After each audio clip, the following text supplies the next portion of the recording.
বলছে আজু গিয়ে নবদ্বীপ চন্দ্র। ও মায়েরা, আজকে আমার গৌরহরি রাধা ভাবে বিভাবিত হয়েছে বাবা।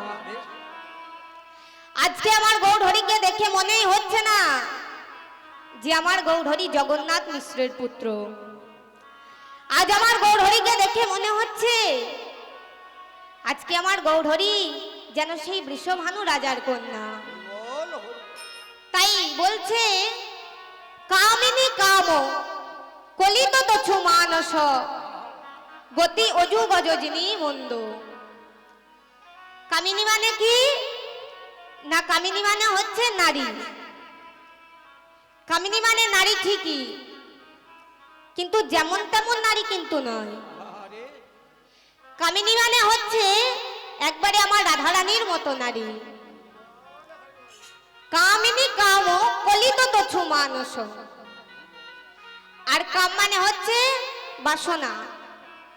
তাহলে আজকে রাধারানীর হৃদয়ে যে বাসনা, তো সেই বাসনাটা কি না আজকে সূর্য পূজার ছলে বধূর সাথে মিলিত হওয়া। তাই বলছে কামিনী কাম কলিত তছু মানস, আর গতিটা কেমন না গতি অজু গজজিনী মন্দ। গজজিনী মন্দ। দেখবেন বাবা, বনিয়ে দেয়া না বলে কিন্তু একটা জিনিস থাকে, কিছু মনে করবেন না মা। বনি দিয়ানার কিছু কিছু লক্ষণ থাকে, যে লক্ষণগুলি তারা জন্মসূত্রেই পেয়ে যান। যেমন উচ্চ বংশজাত মহিলা যারা হন বাবা, তারা দেখবেন চিৎকার করে কথা বলতে পারে না। দ্বিতীয়ত তারা খুব জোরে হাঁটতে পারে না, তাদের হাঁটার ভঙ্গিটা একদম হাতির মতো। তাই তাদের হাঁটাটাকে বলা হয় গজগামিনী ভঙ্গি বা মরালিনী ভঙ্গি। তো আজকে আমার গৌরহরির অঙ্গেও আজকে সেই রাধা ভাবে বিভাবিত হয়েছে। তাই আজকে গৌরহরির মধ্যেও সেই একই ভাব। আর যখন গৌরহরির মধ্যে এমন ভাবে হৃদয় হয়েছে বাবা, ঠিক তখনই শ্রীবাস পণ্ডিত সকল ভক্তদেরকে ডেকে বলছে, ওগো তোমরা দরজাটা বন্ধ করে দাও। কেন জানো না, বাইরের ভক্তরা যে এই গৌরহরির ভাব দেখে ফেলবে, আর ওই বাইরের ভক্তরা তো গৌরহরির এই ভাব কেউ বুঝতে পারবে না, তারা সবাই হাসাহাসি করবে। আর তারা কি করে বুঝবে আমার গৌরহরির ভাব? আমার গৌরহরির অন্তরঙ্গ ভক্ত যারা, তারাই তো বুঝবে আমার গৌরহরির ভাব। মাগো, আমার গৌরহরি দুটি ভাবে নাম কীর্তন করেন।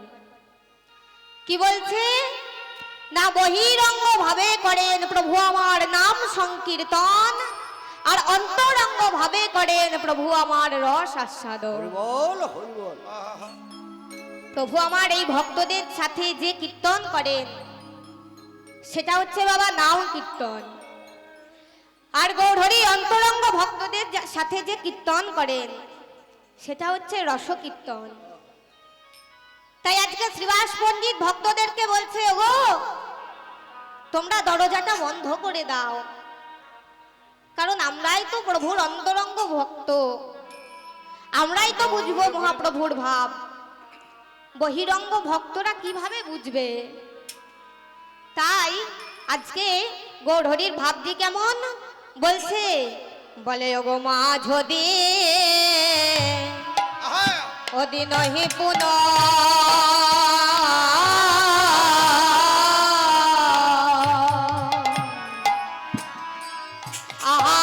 বসনে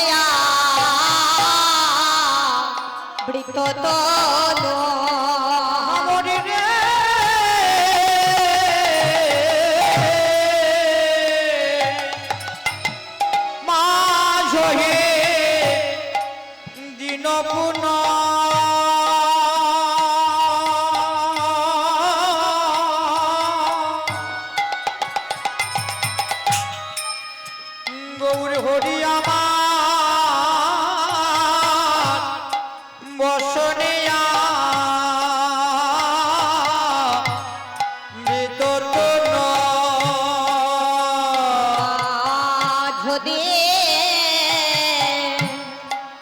মহিপুন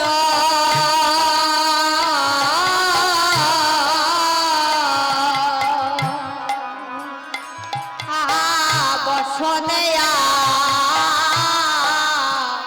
বৃততন ওরে কাঞ্চনা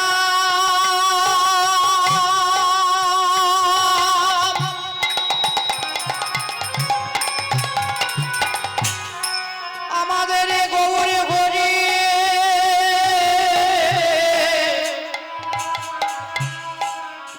আজ এই কোনে ভাবে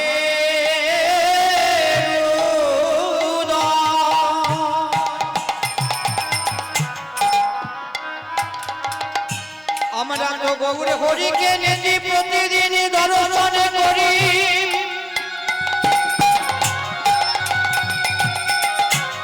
কিন্তু গৌর হরির এই ভাব আমরা তো কবো দেখি না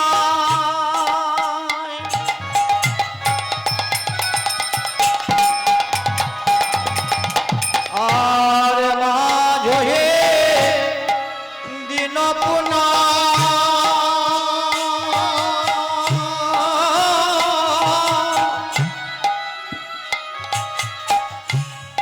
বসনিয়া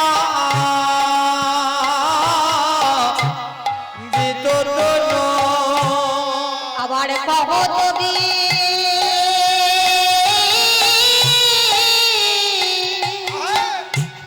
পূজব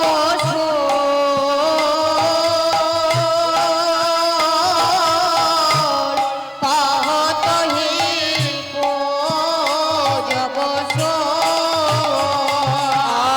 আর কহতই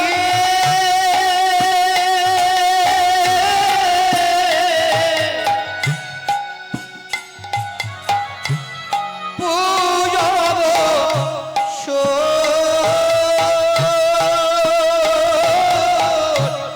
কহতই পূজব এই এই মহাপ্রভু কি বলছে রে?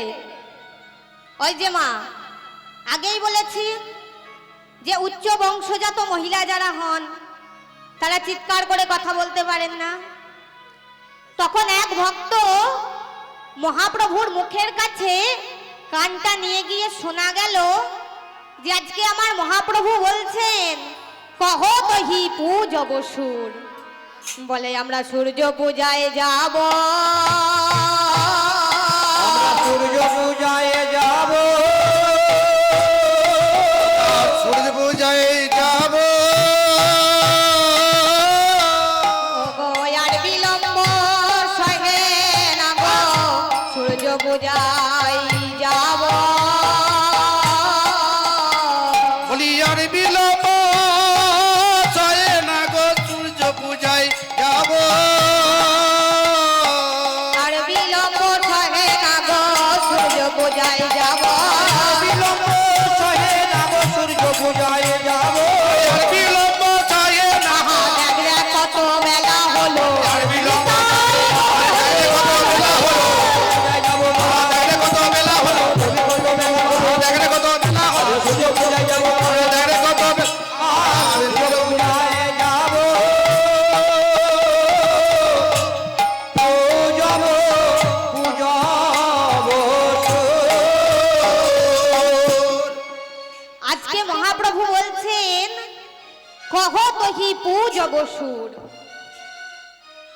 যেই না গৌরহরি আজকে এইভাবে রাধা ভাবে বিভাবিত হয়েছেন বাবা, অমনি গৌরহরির মধ্যে দেখা গেল অষ্টসাত্ত্বিক ভাবের উদয়। আর আমার গৌরহরি যখন অষ্টসাত্ত্বিক ভাবে বিভোর হয়ে যেতেন বাবা, আমার মহাপ্রভুর নয়ন ধারা সকল ভক্তদের পিচকারির মতো ভিজিয়ে দিতেন। আহা তাই আজকে আমার গৌরহরির ভাবটি কেমন বলি কম্প লোকভা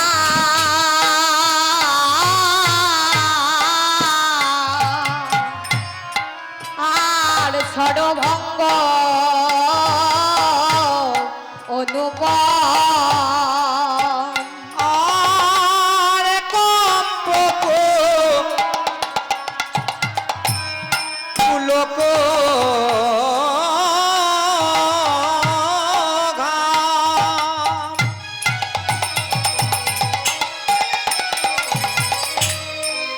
গৌর হরি আমার স্বরে ভঙ্গ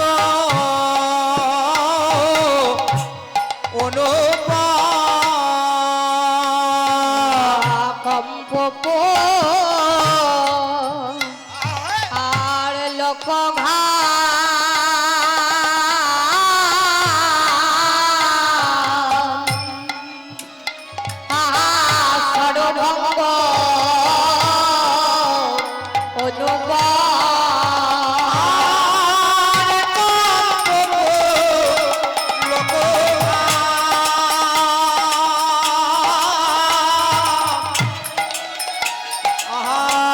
সরভঙ্গ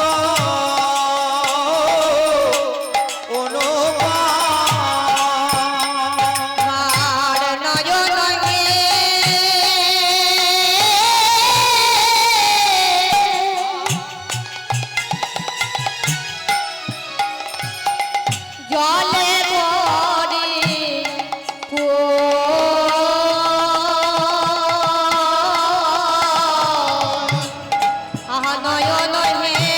জলে ভরি নয়ন হে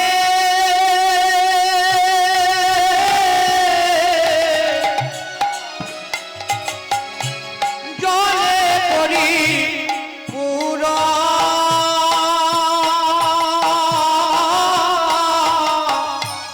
নয়ন হে জলে পরিপূর্ণ বলে ধারায় ভেসে গেল গো নয়ন ধারায় ভেসে গেল গো ধারায় ভেসে গেল গো নয়ন ধারায় ভেসে গেল গো ভাবে নিধি প্রভু আমার ধারায় ভেসে গেল ভাবনিধি প্রভু আমায় ধরায় ভেসে গেল গো ভাবনিধি গৌর আমার ধরায় ভেসে গেল গো ভাবনিধি গৌর আমার ভাবে বিভোর হয়ে ভাবনিধি গৌর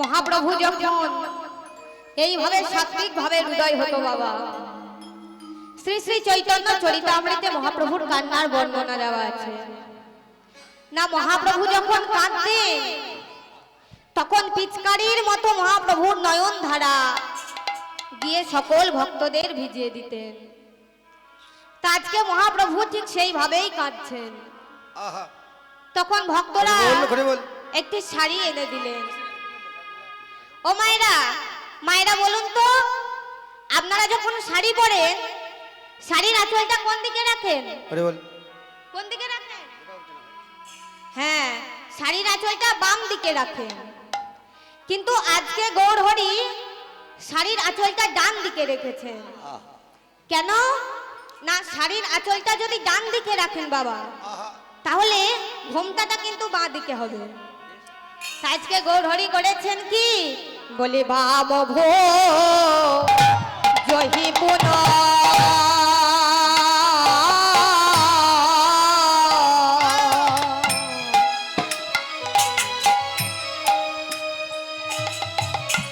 বসনে মুখ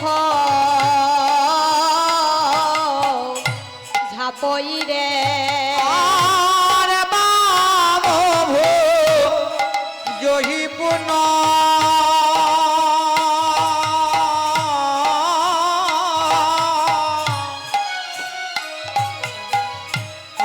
বদন ঝা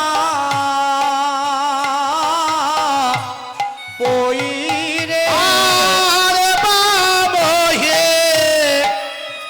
অহিপুন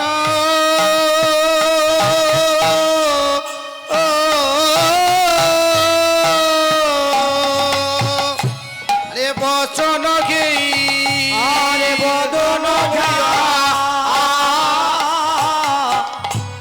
পইল আবার বামন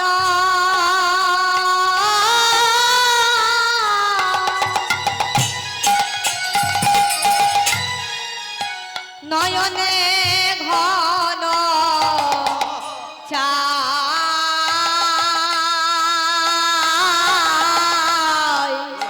আর বামন নয়নে ঘন চায় আর বামন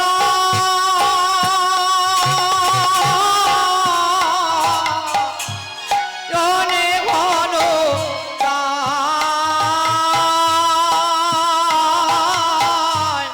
বামন নয়নে ঘন চায়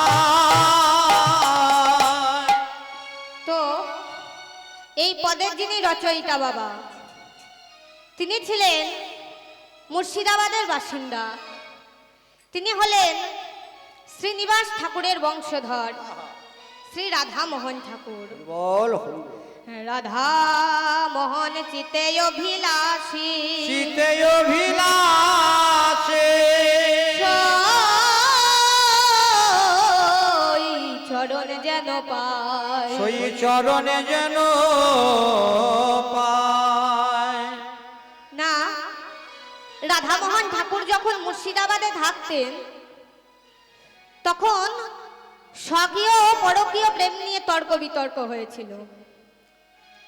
সেই সময় এই সারা ভারতের বৈষ্ণব সমাজ মুর্শিদকুলি খায়ের দরবারে কেস করেছিলেন, কিন্তু সেখানে এই রাধামোহন ঠাকুরের কাছে এই ভারতের সকল বৈষ্ণব সমাজ সংস্কৃত ভাষায় পরাজিত হয়েছিলেন। বল তখন থেকেই যুক্তি শ্রেষ্ঠ বলে গণ্য হয়ে থাকে। তো সেই রাধামোহন ঠাকুর আজকে গৌরহরিকে বলছে, ও প্রভু, তোমার কাছে আমার একটাই নিবেদন। কি জানো? বলি শোনো। বলে আমায় ওই না বেশে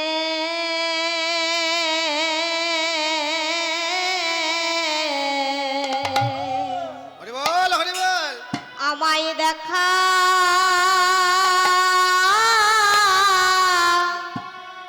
দেখা দিও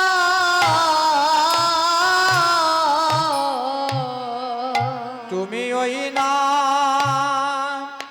বেশে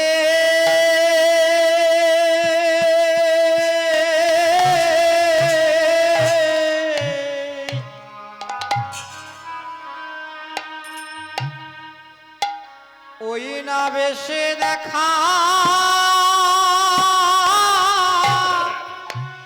দিও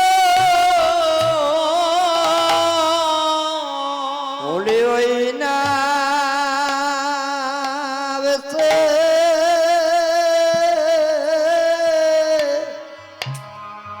ওই না বেশে দেখা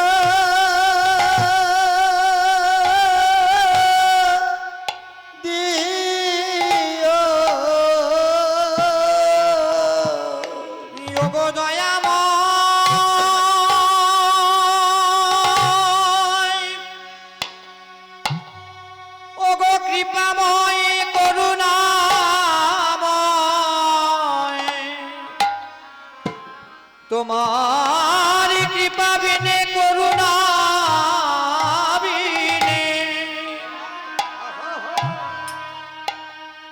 এই জগৎ সংসারের কিছু নাই আর কেহ নাই।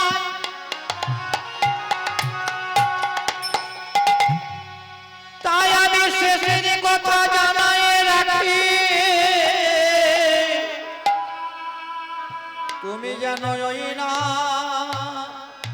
বেশে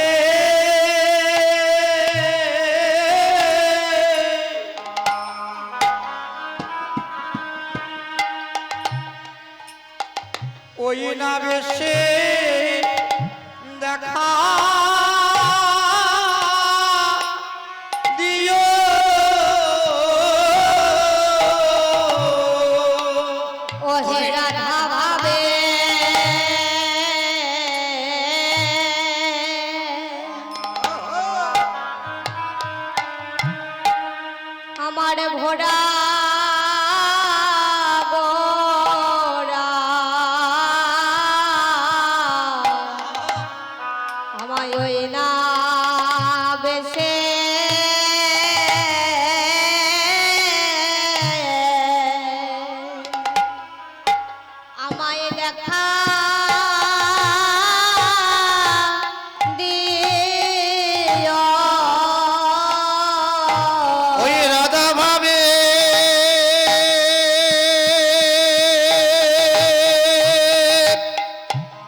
আমায় গোনা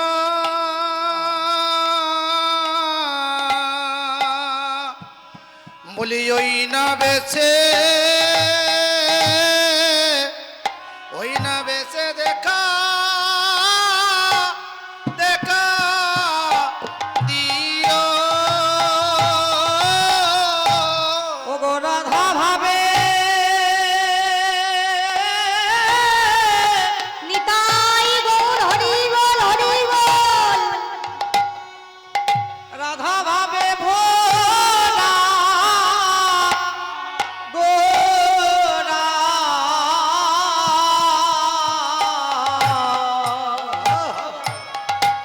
যেন ওই না বেশে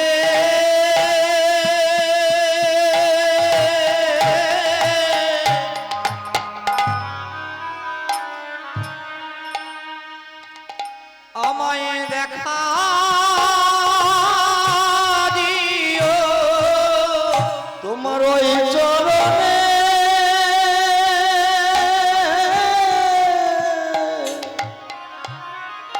আমার এই মিনতি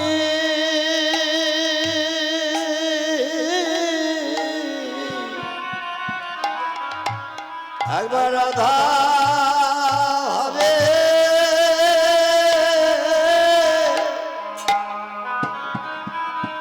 তুমি দেখা দিও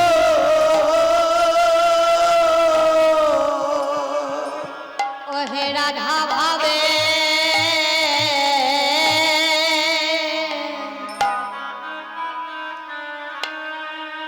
ভোডা গোরা আমায় ওই না বেশে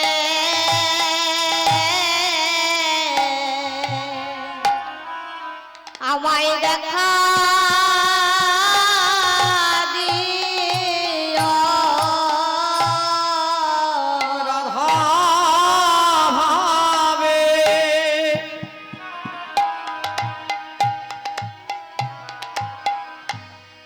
ভোরা গোরা আমার জগ জন শীত চোরা রাধা ভাবে ভোরা গোরা রাধা ভাবে দেখা দিও তুমি জগনে চিত চোরা ভাবে দেখা দিও আমার শেষের কথা জানাই রাখে ভাবে দেখা দিও ও দয়ার মওলা হয় কি না হয় দেখা দিও আমার শেষের কথা জানাই রাখে ভাবে দেখা দিও আমার বলা হয় কি না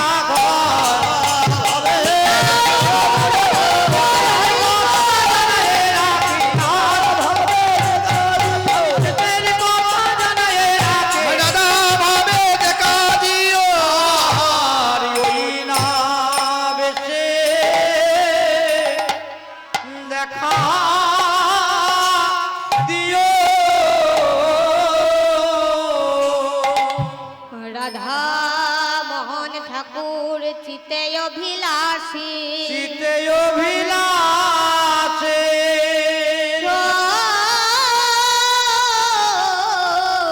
চরণ যেন পায় চরণে জন পায় চরণে জন পায় রে এ মোহনে কহে চরণ যেন পায় রে মনে কহে চরণ যেন পায় রে মোহনে কহে চরণ যেন পায় রে মনে কহে চরণ যেন পায় রে মনে কহে চরণ যেন পায় রে মনে কহে চরণ যেন পায় রে মনে কহে চরণ যেন পায় রে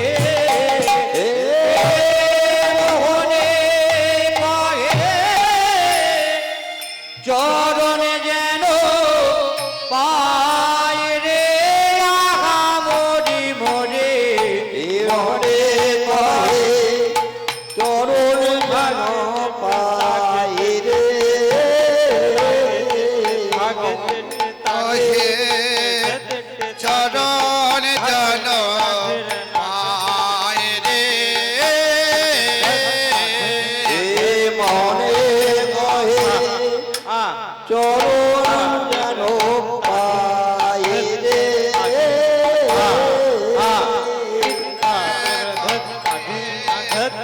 চরণ জন পায় রে মনে কহে ও চরণ যেন পায় রে এ মোহনে কহে চরণ যেন পায় রে এ মোহনে কহে চরণ যেন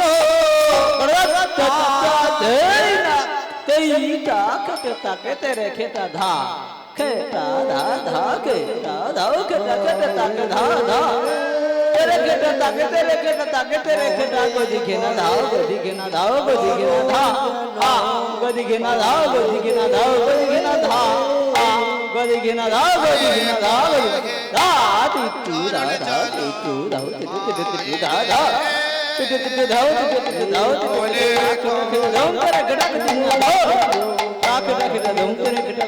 धा মনে কহে आते दाते के ताते के ताक धमाक तक घंटा के घंटे के घंटे कंता करता के गदिरा दो ताता कंता के गदिरा दो ताता कंता हा ताक के ताक धमाक तक घंटा মনে কহে कंता के गदिरा दो कंता के गदिरा दो आहा पत्ते दागने पता का दागने पत्ते के दागने पत ओ पता का दाऊ के दागने दाऊ देखो देखो दागने दाऊ देखो देखो दागने पत्ते दागने पता का दागने पत्ते देखो देखो दागने पत दाऊ ओ धीरे धीरे देखो देखो दागने दाऊ तेरे तेरे देखो देखो दागने दाऊ तेरे तेरे हा हा हा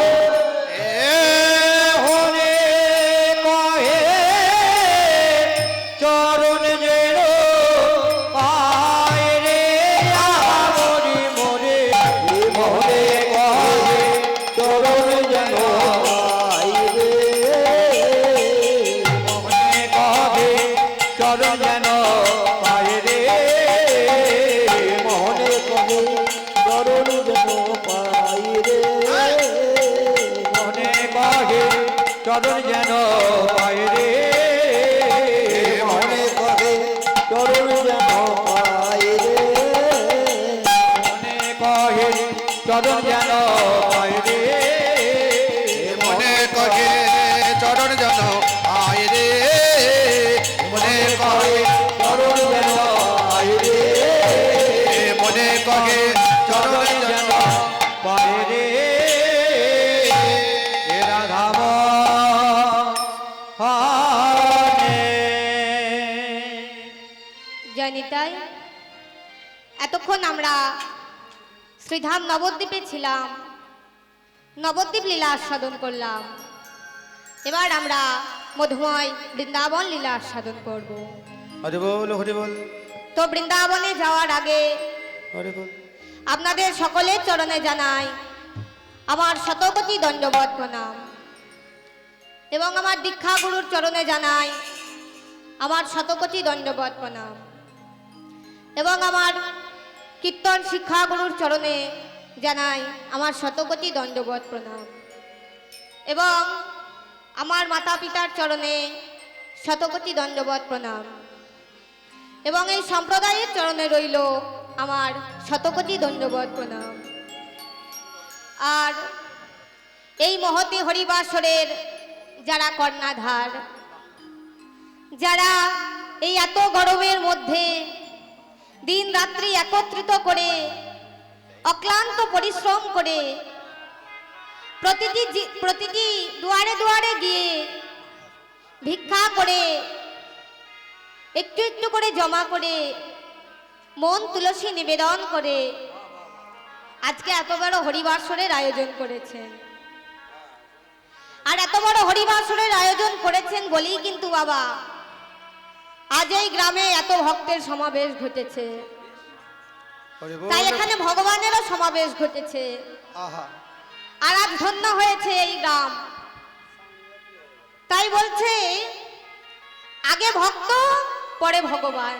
বল হরি বল। কেন না আজকে যদি আমার এই কমিটির কাকু জেঠু বা বাবারা অক্লান্ত পরিশ্রম করে এই মহেতে হরিবাসরের আয়োজন যদি না করতেন তাহলে কিন্তু আজ বাবা এখানে এত ভক্তের সমাবেশ ঘটতো না। হরি বল।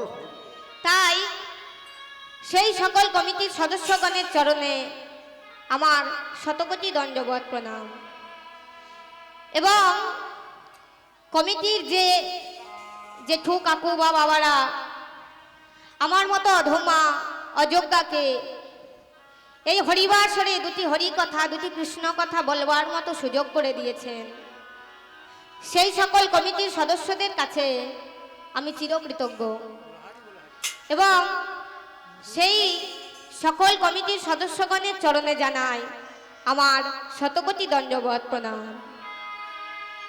তো আসুন এবার আমরা আস্বাদন করব আজকে আমাদের দ্বীপ্রহরকালীন লীলা শ্রীমতীর সূর্য পূজা। হরি বল। হরি বল। তো আসুন আমরা একটা ভজনের মাধ্যমে বৃন্দাবন লীলায় প্রবেশ করি। তো যাই হোক আমরা বৃন্দাবন লীলায় প্রবেশ করব। তাই আজকের আমাদের বিষয়বস্তু হলো শ্রীমতী রাধা রানীর সূর্য পূজা। এই যে বাবা সূর্যদেব, এই সূর্যদেব যদি না থাকতেন তাহলে কিন্তু এই পৃথিবীতে প্রাণের অস্তিত্ব সম্ভব হতো না। এই সূর্যদেবী এই জীবের মধ্যে প্রাণের বিকাশ ঘটিয়েছে। বিজ্ঞানী ডরাইনের মতে আমরা ছোট্ট একটা জলজ কণা থেকে বাড়তে বাড়তে বাড়তে বাড়তে ডাঙায় উঠেছি, আজ মানুষে পরিণত হয়েছি। তো এই সূর্যদেব ছাড়া কিন্তু আমাদের এই জীবের মধ্যে প্রাণের বিকাশ ঘটতো না। তবে শুনেছি নাকি ভারতের ব্রাহ্মণরা বাবা তাই প্রত্যেকদিন সকালে উঠে সূর্যদেবের স্তব করতেন, বল হরি বল। কিন্তু ইরানের ব্রাহ্মণরা নাকি ভারতের ব্রাহ্মণদের থেকে আরো ভালো সূর্য পূজা করতে পারতেন। আপনারা পণ্ডিত ব্যক্তিমা, আপনারা হয়তো জানেন যে একবার শাম্ব যখন রোগাগ্রস্ত হয়েছিলেন তখন ওই ইরানের ব্রাহ্মণদের আনিয়ে এই ভারতে সূর্য মন্দির প্রতিষ্ঠা করা হয়েছিল। সেই জায়গাটার নাম হলো মুলতান। যদিও সেই জায়গাটি এখন রাজনৈতিক কারণে পাকিস্তানে অবস্থিত। তো সেই সূর্য পূজা অনুসারে আজকে রাধারানী মনে মনে চিন্তা করছেন যে আমি যখন বাপের বাড়িতে ছিলাম তখন আমি নীতি প্রতিদিন সূর্য পূজা করতাম, কিন্তু শ্বশুর বাড়িতে আসার পর থেকে আর সূর্য পূজায় যাওয়া হয় না। তাই যদি একবার কোনো রকম ভাবে সূর্য পূজায় যেতে পারতাম তাহলে পথে হোক আর বিপথে হোক একবার বধূর বদন দর্শন করতে পারতাম। তাই রাধারানী আজকে তুলসীকে ডেকে বলছে, তুলসী রে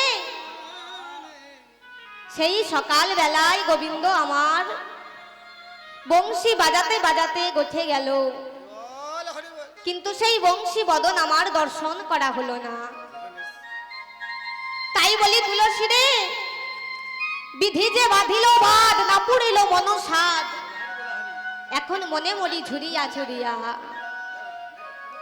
বলছে তুলসী রে, ও মায়েরা, এখানে তুলসী বলতে কিন্তু তুলসী গাছ নয় বাবা, এখানে তুলসী মানে হচ্ছে রাধারানীর সখী তুলসী, যাকে রাধারানী তার বিরহের কথা বলছেন।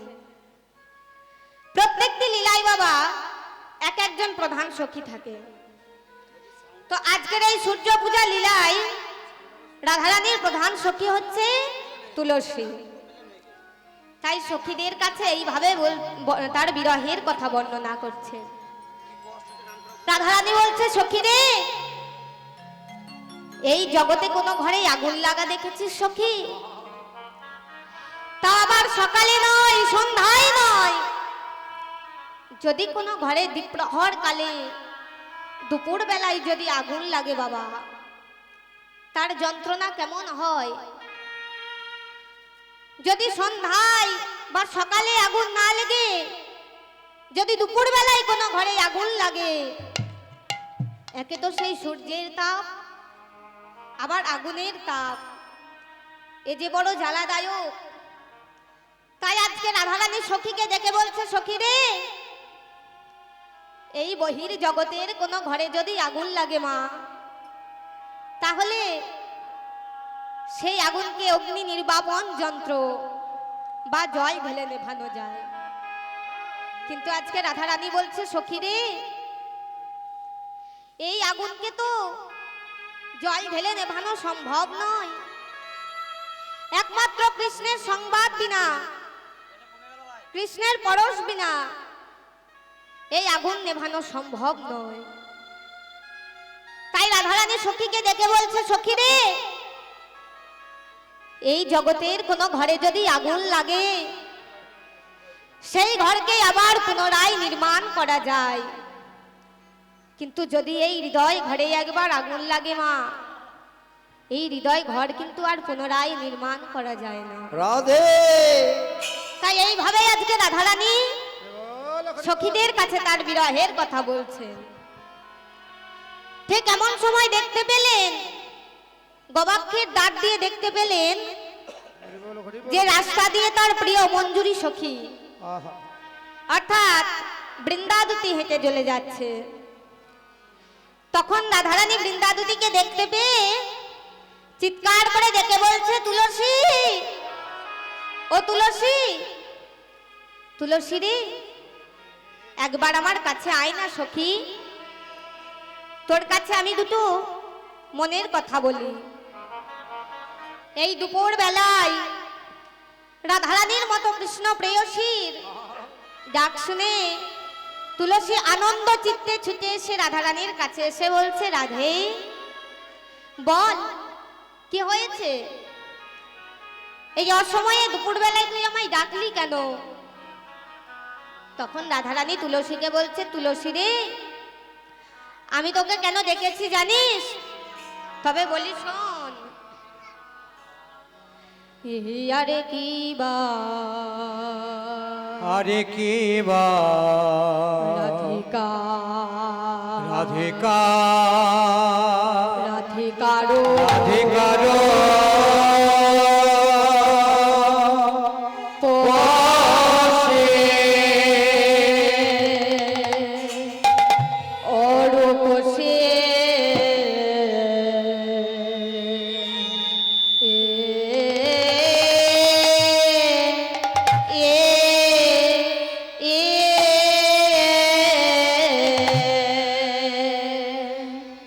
বলি রাধিকার উপসী লইয়া তুলসী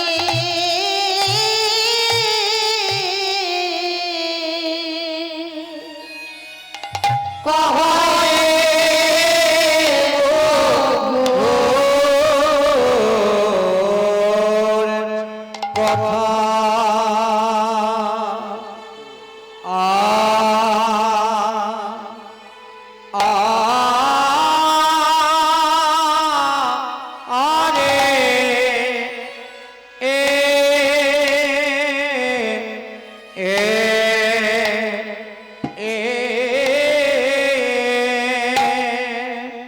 আরে কেবা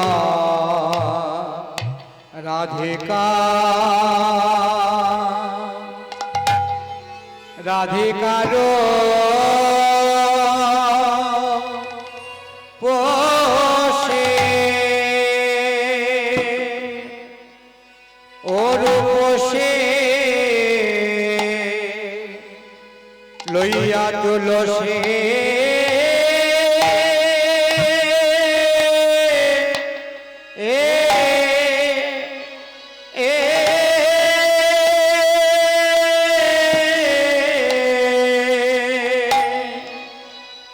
অগণাধিকার উপসে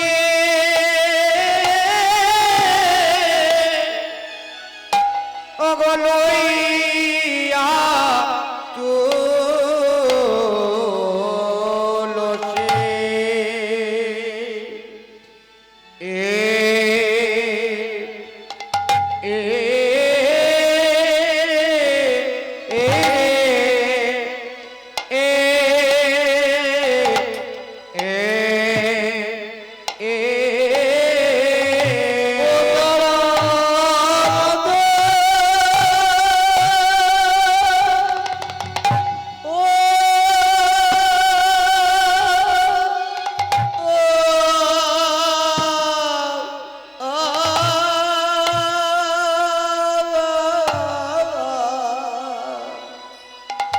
আরে মধুর মধুর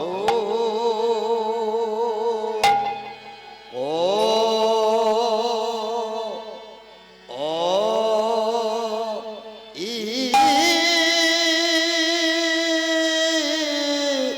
ই হে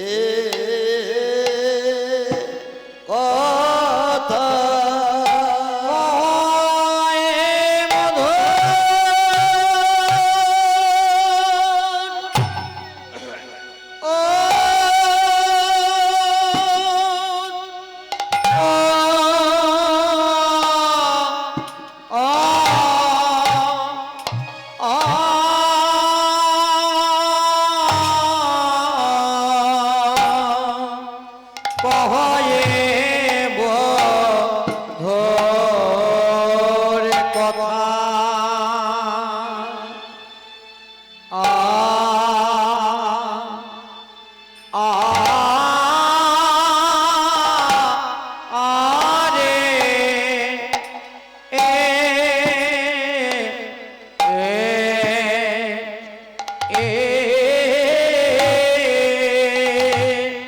ওরে যাত লোসে জেনে আই গো রাম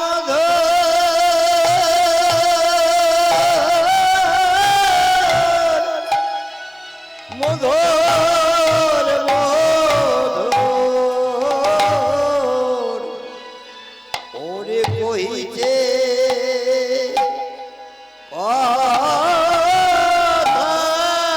তুলসী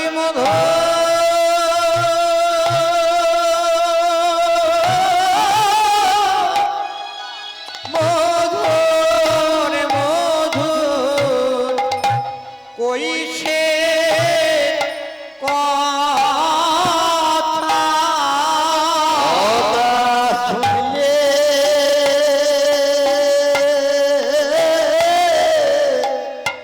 ফুলে জোড়ায় প্রাণের ব্যথা মধু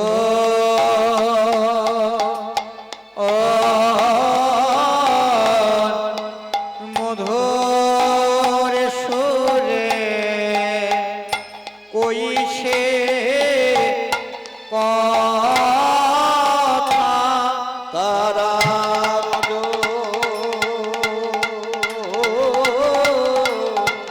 মধুর মধুর কইছে কথা একবারে যত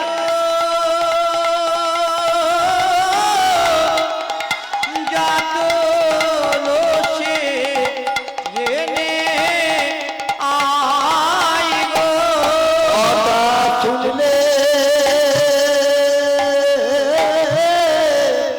শুনলে জোড়ায় প্রাণে কথা শুনে শুনে বলে মধুর কথা শুনলে শুনলে জোড়ায় প্রাণের ব্যথা কি বার মধুর সুরে কইছে কথা শুনলে জোড়ায় প্রাণের ব্যথা ওই মধুর সুরে কইছে কথা মধুর মধুর হইতে একবারে যাতু লুসি জেনে আই গো মধুর মধুর হইতে কথা একবারে যাতু লুসি জেনে আই গো মধুর মধুর মধুর হইতে কথা মধুর মধুর কইছে কথা মধুর মধুর হইতে কথা ওই মধুর মধুর কইছে কথা মধুর মধুর মধুর হইতে কথা ওই মধুর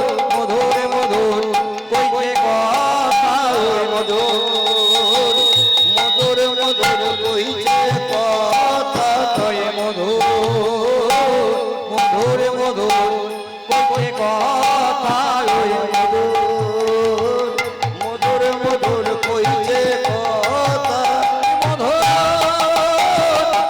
মধুর হইতে কথা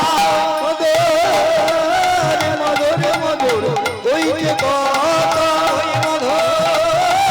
মধুর মধুর হইতে কথা ওই মধুর কইছে কথা হইতে কথা ওই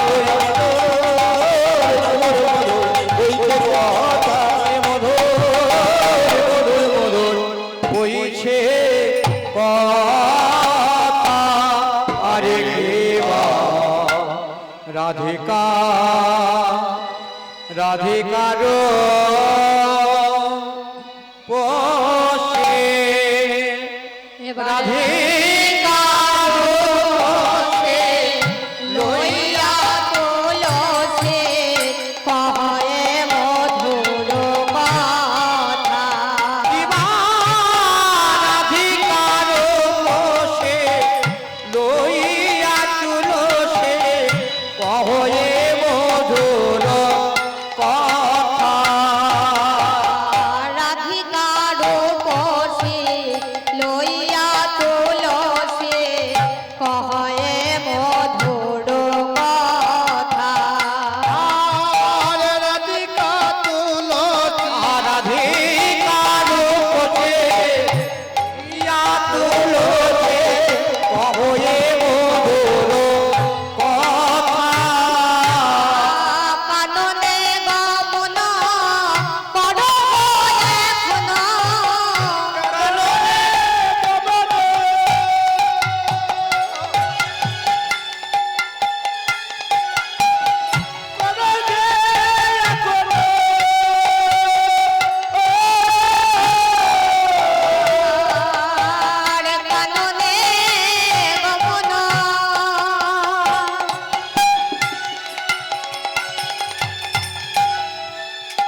তুলসী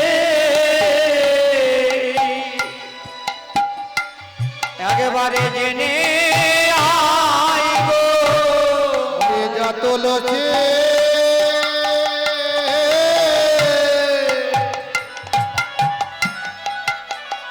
আগেবারে জেনে আই গো ওরে তুলসী রে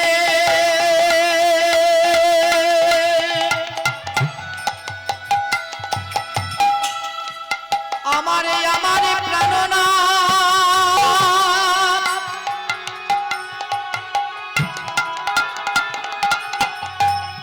এই যাবতে মন্দিরের পাশে দিয়ে সিংহা বেনু বাজাতে বাজাতে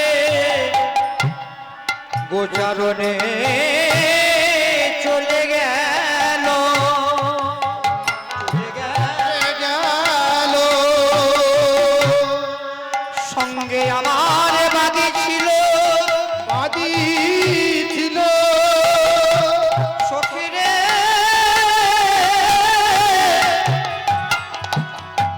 আমার মনের বড় বাসনা ছিল মনের বাসনা ওই চাঁদে বদনে দিলে দর্শন করি কিন্তু তা তো আমার ভাগ্যে হলো না হলো না তাই কাননে গমন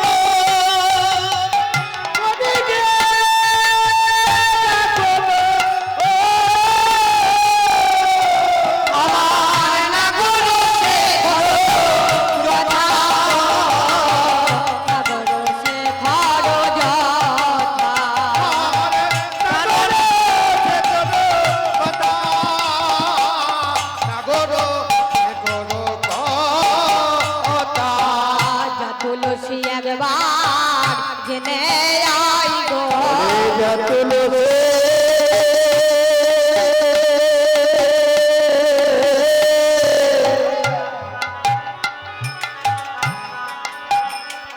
একবারে জেনে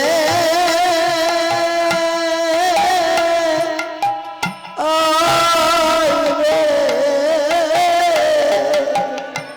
মধু সুখে আছে না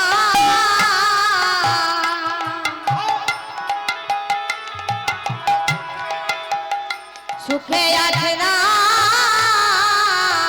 দুঃখে আছে যা তুলসী একবার জেনে আই গো আমার আমার প্রাণনা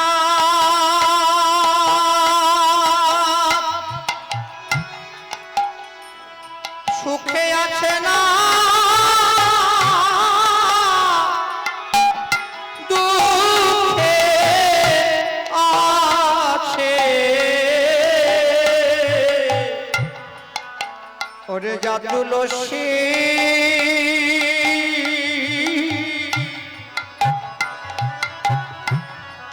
একেবারে জেনে আয় গো আজকে রাধারানী তুলসীকে দেখে বলছে তুলসী রে আমার মনে হয় কাননে গিয়ে আমার মধু বুঝি ভালো নেই কেন জানিস ওই সূর্যের প্রখর তাপে এই বৃন্দাবনের বালুকাগুলো কতই না উত্তপ্ত হয়েছে সখী আর এই উত্তপ্ত বালুরাশি পার হয়ে আমার গোবিন্দ গোচারণে গেলেন তাই আমার মনে হয় গোচারণে গিয়ে বলে আমার বধূ বুঝে সুখে নাই রে আমারে বোধ বুঝে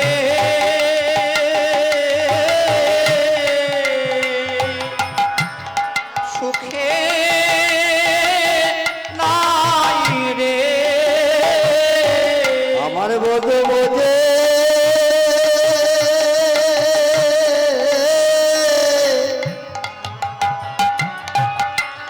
বলি সুখে নাই রে তুলসী রে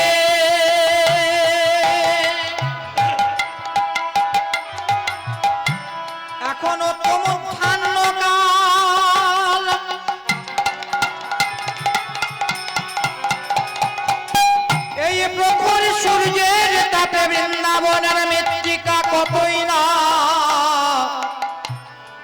উত্তপ্ত হয়েছে।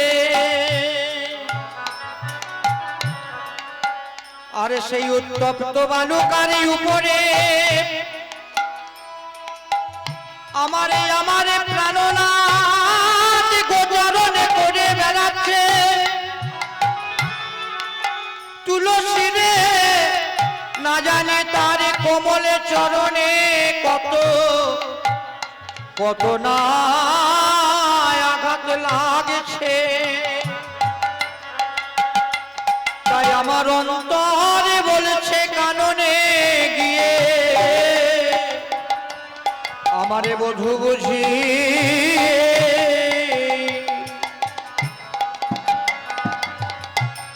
সুখে নাই রে, নইলে প্রাণ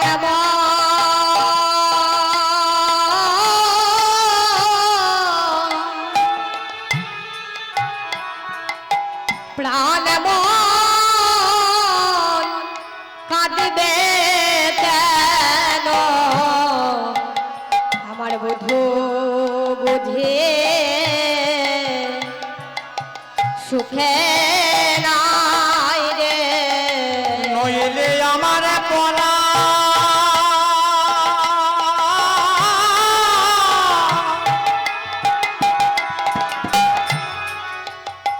এমন করে কাঁদবে কেন, আয়া কৃষ্ণ প্রাণ কৃষ্ণ বলে আমার প্রাণ কাঁদবে কেন, নইলে আমার প্রাণ কাঁদবে কেন, নইলে এমন করে কাঁদবে কেন, নিতাই আমার প্রাণ কাঁদবে কেন, আমার প্রাণ কাঁদবে কেন, আমার বধূ বুঝে সুখে নাই রে। তাই রাধারানী আজকে তুলসীকে ডেকে বলছে, তো তুলসী তুই তো জানিস এই সময় আমার বধূ ঠিক কোথায় থাকতে পারে না, এই দুপুর বেলায় আমার বধূ একমাত্র রাধাকুণ্ডের তীরেই থাকবে। তার কারণ আমার গোবিন্দ বাবা রাধারানীকে যতটা ভালোবাসতেন ওই রাধারানীর নামাঙ্কিত তীরটিকেও ততটাই ভালোবাসতেন। তাই তুই তো জানিস এই সময় আমার বধূ একমাত্র রাধাকুণ্ডেই থাকবে। এই শ্যামকুণ্ড রাধাকুণ্ড তৈরি হলো কি হবে না, একবার কংস রাজা অরিষ্টাসুরকে দায়িত্ব দিলেন ভগবান কৃষ্ণকে প্রাণে মারার জন্য। তখন অরিষ্টাসুর মনে মনে চিন্তা করছেন,